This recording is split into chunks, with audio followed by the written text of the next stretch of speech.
ईश्वर मेरी कितनी परीक्षा लेंगे, थक गया हूं मैं परीक्षा देते देते। आखिर यह वक्त कब समाप्त होगा?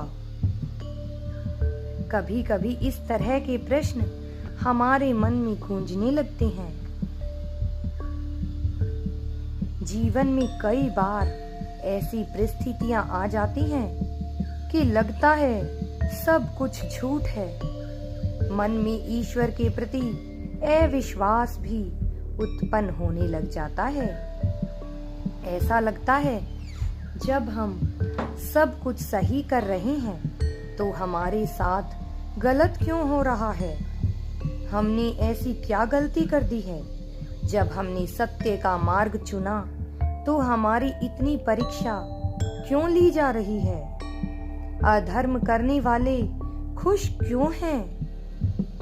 मेरे बच्चे, आज मैं तुम्हें इसका स्पष्ट उत्तर देने जा रहा हूँ। जरा ध्यान से सुनिए।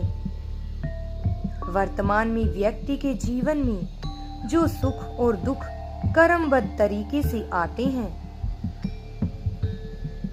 वह उसके पूर्व जन्म के कर्मों का आधार होता है।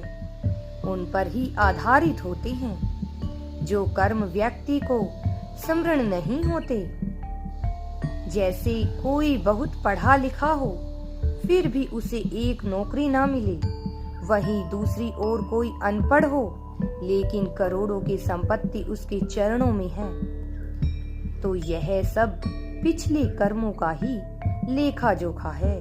ऐसी परिस्थिति में कोई भी वर्तमान स्थिति को देखकर व्यंग कर सकता है, किंतु यह उनके पूर्व जन्म के कर्म संस्कारों के आधार पर ही उन्हें मिल रहा है।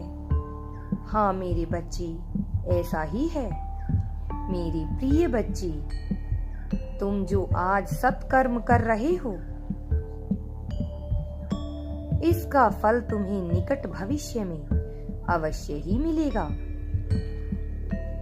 जिस प्रकार बीज बोने के बाद उसे वृक्ष बनने में बहुत समय लग जाता है, ठीक इसी प्रकार कर्म फल मिलने में समय लगता है।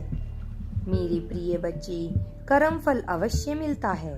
प्रत्येक व्यक्ति के जीवन में आने वाले सुख दुख उसके ही कर्म फल हैं। इसमें ईश्वर का कोई दोष नहीं है।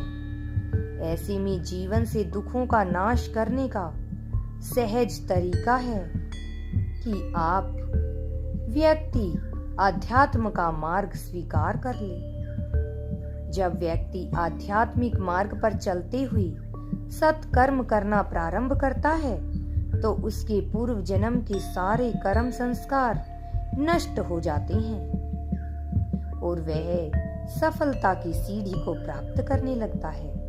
व्यक्ति को केवल थोड़े ही समय कष्ट झेलना पड़ता है, तत्पश्चात उसका वर्तमान जीवन भी आनंद मग्न हो जाता है।